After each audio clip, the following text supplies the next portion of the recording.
Tawuran di Medan berujung pembakaran dan penjarahan rumah warga.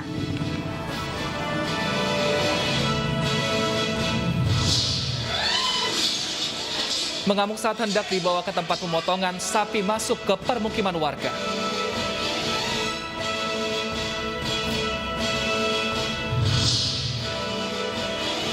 Kereta api disulap menjadi ruang medis darurat untuk pasien COVID-19.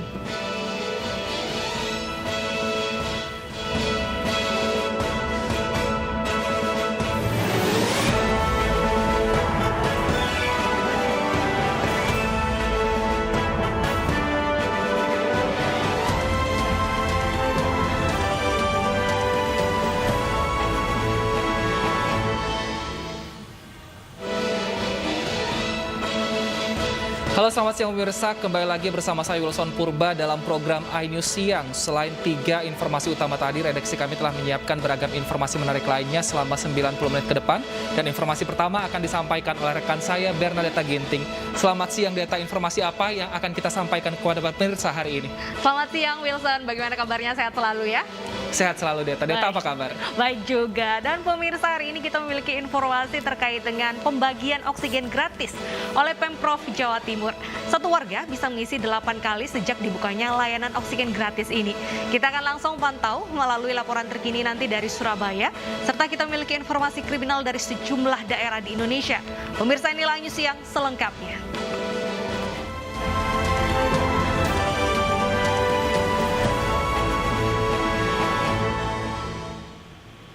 Polisi menangkap 2 pelaku tawuran di Pasar Manggis, Kecamatan Setiabudi, Jakarta. Tawuran antara pemuda juga memicu kebakaran.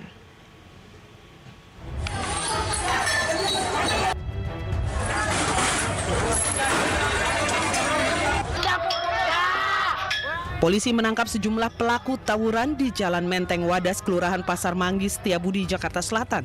Pelaku tawuran bukan antar warga sekitar lokasi. Pelaku yang terlibat tawuran merupakan gabungan dari 2 rukun warga, yaitu RW 011 dan RW 02. Tim kepolisian terus melakukan pengamanan agar tawuran tidak terulang. Kepolisian juga akan bertemu dengan 2 tokoh dari kedua RW untuk meredam bentrokan. Kendali. Sekarang tinggal kita mencari beberapa pelaku atau biang kerok dari tawuran tersebut, dan saat ini kita sudah melakukan atau mengamankan 2 terduga pelaku. Kita tinggal mengamankan kelompok-kelompok masing-masing. Nanti malam ini harus segera saya tangkap atau saya amankan beberapa 2 kelompok pelaku ini pada situasi benar-benar terkendali. Kemudian supaya situasi dipastikan permanen, situasi kondusif ini permanen, tidak terulang kembali, maka malam hari ini juga dilakukan pertemuan. Tawuran terjadi ketiga kalinya di masa PPKM darurat. Tentu saja tawuran ini meresahkan warga karena peserta tawuran menggunakan senjata tajam berupa celurit, tongkat kayu panjang, papan seperti triplek untuk melindungi diri, serta bom molotov. Pasalnya, akibat tawuran yang terjadi, sejumlah barang dan bangunan warga ikut menjadi sasaran perusakan hingga akibatkan salah satu sudut rumah terbakar. Ya, kalau saya pribadi kurang tahu masalahnya, Mas. Ini cuman kan tiba-tiba udah ada langsung bentrokan, saya masih jualan, masih ngelayanin, terus terjadi bentrokan, terus langsung terjadi kayak gini. Ada kerugian nggak, Bang? Kalau kerugian jelas dari material saya yang pada hancur nih. Warga sekitar tidak mengetahui pasti ihwal terjadinya tawuran ini karena spontan kedua warga ramai langsung tawuran di lokasi. Dari Jakarta, Helmi Sajangbati, iNews melaporkan.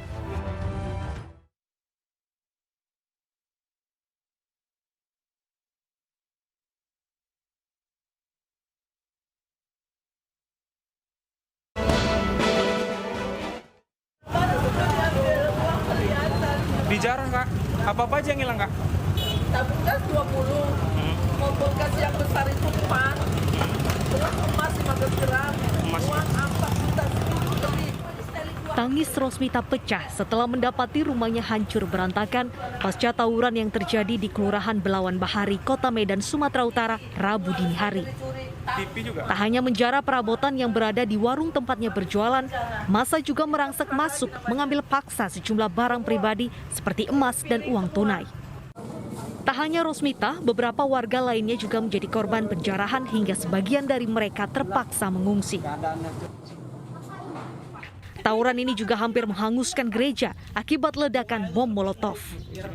Gas air matanya pun sampai sama Peristiwa bermula saat puluhan remaja saling lempar petasan, batu, kaca, dan bom Molotov di jembatan Tugu Seinonang, penghubung kecamatan Medan Labuhan dan Medan Marelan.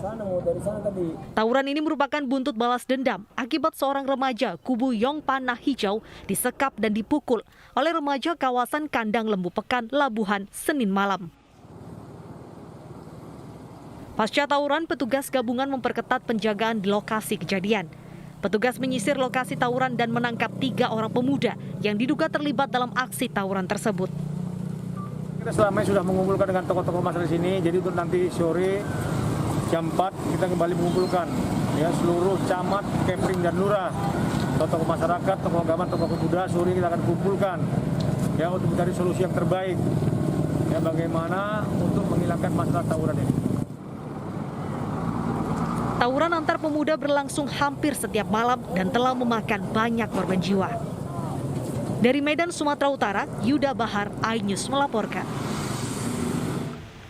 Lalu bagaimana pengamanan pasca tawuran yang merusak fasilitas umum serta rumah warga ini? Langsung saja kita sapa rekan Febrina Permata yang berada di lokasi kejadian. Selamat siang Febrina, bagaimana kondisi warga saat ini? Baik, selamat siang Deta, Wilson dan juga pemirsa. Saat ini suasana di lokasi tempat terjadinya tawuran dan juga berujung kepada aksi penjarahan, yakni di kawasan jalan lintas menuju Kota Medan dan kawasan Medan Belawan, tepatnya menuju Pelabuhan Belawan.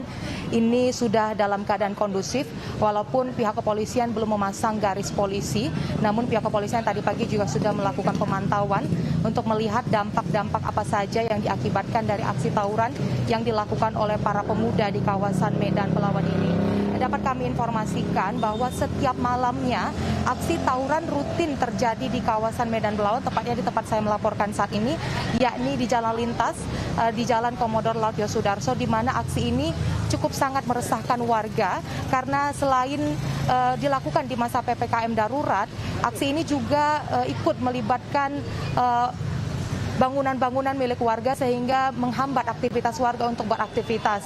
Dan banyak sekali akibat yang ditimbulkan dari aksi tawuran tersebut yang berujung kepada penjarahan, di mana aksi tawuran yang dilakukan pada dini hari tadi dianggap warga merupakan aksi tawuran dengan durasi terlama dan dengan dampak yang cukup parah dibandingkan tawuran-tawuran sebelumnya. Dan untuk mengetahui lebih lanjut seperti apa dampak dari aksi tawuran yang berujung penjarahan tersebut, sudah bersama kami salah satu warga yang terkena dampak tersebut, pemilik usaha di pinggir jalan lintas, ya ini ada Bang Budi Huta Barat. Selamat siang Bang. Selamat siang Kak. Ya Bang, bisa diceritakan ini apa-apa saja dampak yang diakibatkan terhadap warung milik Abang ini? Yang pastinya dampaknya untuk berdagang kita udah nggak bisa lagi nih. Terus yang kedua ini yang sangat saya kesalkan, kenapa pada saat masa PPKM saat ini masih terlalu dibiarkan ini untuk warga masih berkeliaran di atas jam tengah malam. Nah, itu. Terus yang paling terasa salah satu pemilik rumah itu ada nenek saya ataupun saya, itu memang saat ini jiwanya shock. Jadi kesannya dia kayak terguncang, jiwanya masih terguncang. Jadi bisa diceritakan sebelumnya di malam-malam sebelumnya bagaimana pengamanan dari pihak kepolisian pada kawasan ini, Bang? Kalau pengamanan di sini cuman hanya sekedar melihat, dan untuk tidak ada, baru tadi malam lah saya merasa terjadinya tawuran ini, baru ada tindak lanjut dengan semprotan gas air mata. Itulah, dan ketika kondusif pun ini pada saat marinir tadi pagi turun tangan baru dia mulai kondusif keadaannya. Bisa diceritain Bang, ini usaha apa sebenarnya yang dijual ini? Kalau yang di sini sekarang kita usahanya jual sembako, ATK, dan sekaligus Mama sebagai pelakunya untuk jual-jual makanan goreng. Nah itu dia. harapannya apa Bang kepada pihak pengamanan begitu terhadap suasana ini? Karena kan sepertinya hampir setiap malam ya Bang ya, ini di kawasan rumah tempat tinggal, bahkan tempat berusaha, tempat Abang ini melakukan aksi tawuran. Harapan? Ya buat kami sih, harapan kami sih ya kalau bisa di masa PPKM seperti ini, udahlah susah, jangan dipersulit lagi gitu loh. Dalam arti kata, kalaupun memang kita di masa pandemi ini memang dibatasi untuk beraktivitas, ya untuk usaha itu juga jangan diganggu lagi lah gitulah. Itulah harapan kita semua korban yang ada di sini, itu dia. Dan di sini juga ada sekitar 5 rumah dan itu semua asli dijarah. Bahkan satu juga ada usaha tempel ban, itu untuk kendaraannya juga ikut dibakar sama massa. Itu dia, sekian. Terima kasih Bang Budi atas informasinya. Ya, Deta, Wilson dan juga pemirsa, ini dapat kami informasikan dari aksi tawuran yang berujung pada pembakaran dan juga penjarahan. Ini mengakibatkan belasan rumah toko yang juga dijadikan sebagai usaha sehari-hari juga rusak. Bahkan ada beberapa usaha seperti usaha tambal ban, usaha bengkel, sepeda motor yang juga hangus dan rata dengan tanah, mengakibatkan akibat dari dampak terjadinya tawuran tersebut. Dan bahkan warga juga merasa sangat dirugikan karena dari tawuran tersebut mereka bahkan sempat kehilangan puluhan tabung gas karena juga membuka usaha distributor gas dan juga bahkan kehilangan perhiasan dan uang tunai. Dan diharapkan pihak kepolisian dapat bertindak serius dalam kasus tawuran ini agar dapat membuat masyarakat dan suasana semakin kondusif. Baik Deta, Wilson dan pemirsa. Baik, terima kasih Febrina. Semoga warga yang menjadi korban penjarahan bisa segera mendapatkan bantuan sebagai kompensasi. Terima kasih atas laporan Anda. Dan pemirsa, kita ke informasi selanjutnya. Seorang bapak dan anak terjemur sumur sedalam 13 meter di Magelang, Jawa Tengah. Atas kesibukan petugas damkar, keduanya berhasil dievakuasi dalam kondisi selamat.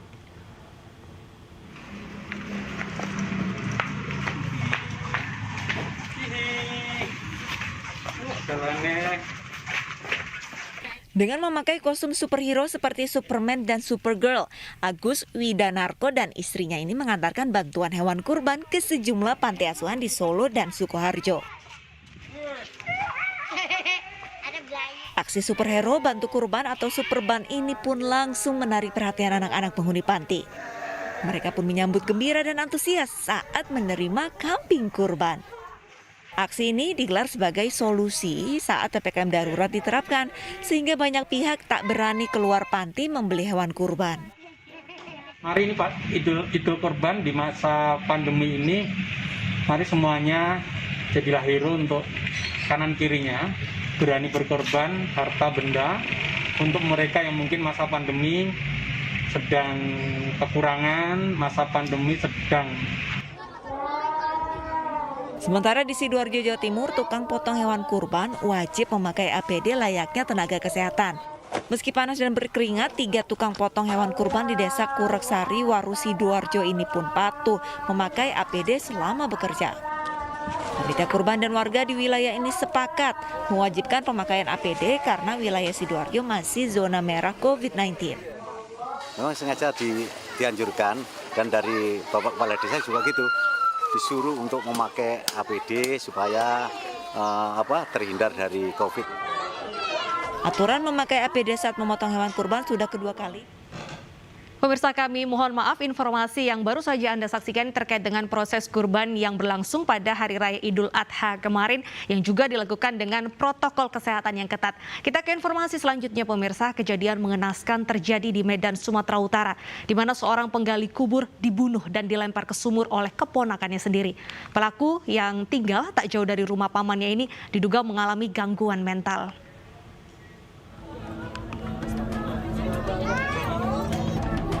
Tangis keluarga pecah saat mengetahui Tata Suhendar yang berusia 70 tahun tewas di tangan keponakannya sendiri yang berinisial KS. Tatang yang berprofesi sebagai penggali kubur ini dianiaya oleh KS dengan parang. Usai dibunuh, pelaku juga melempar korban ke sumur. Pelaku yang berhasil ditangkap babak belur dihajar warga yang geram. Pembunuhan ini terjadi di Gang Madrasah lingkungan 11 Kelurahan Tanah 600, Kecamatan Medan Marelan, Kota Medan, Sumatera Utara. Di rumah pelaku saya lewat, kalau menurut berita yang ada di lapangan tadi, ada anak 2 orang mati. Karena itu langsung di stop, langsung terus dibacok tanpa tanya-tanya. Tapi memang nggak ada permasalahan sebelumnya? Nggak ada permasalahan sama sekali. Pelaku KS diduga mengalami gangguan mental. Motifnya hingga kini masih dalam penyelidikan anggota Polsek Medan Labuhan. Selain meminta keterangan sejumlah saksi, petugas menyita sebilah parang sebagai barang bukti. Dari Medan, Sumatera Utara, Yuda Bahar, iNews melaporkan. Kita beralih informasi ke ibu kota. Aksi pencurian sepeda motor terjadi di kawasan Jakarta Selatan. Pelaku berhasil membawa kabur 2 unit motor dan kini tengah diburu pihak kepolisian.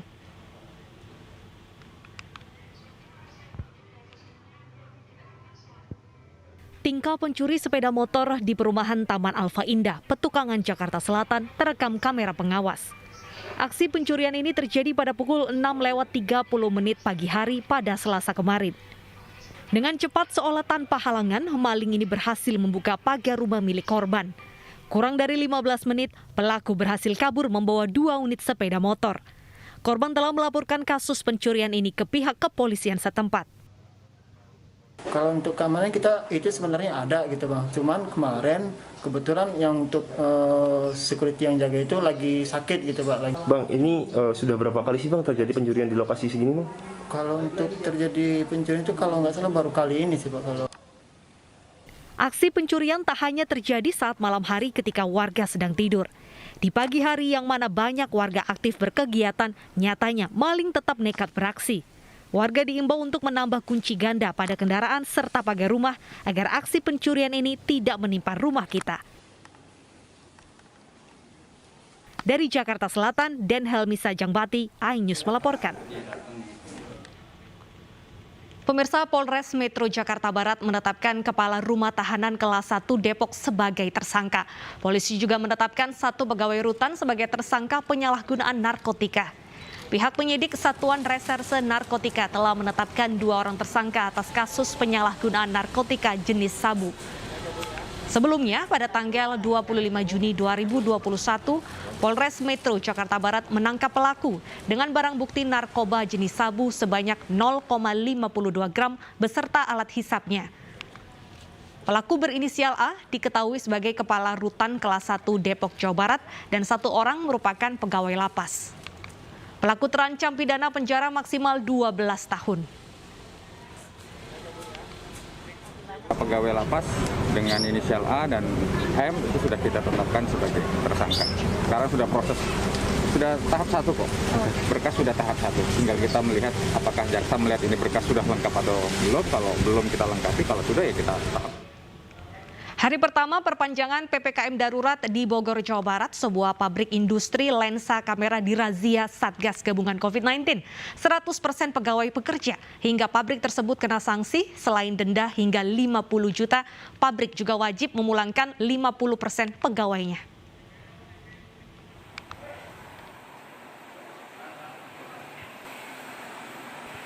Hari pertama perpanjangan PPKM darurat yang dilakukan pemerintah, masih banyak pelanggaran yang dilakukan oleh masyarakat.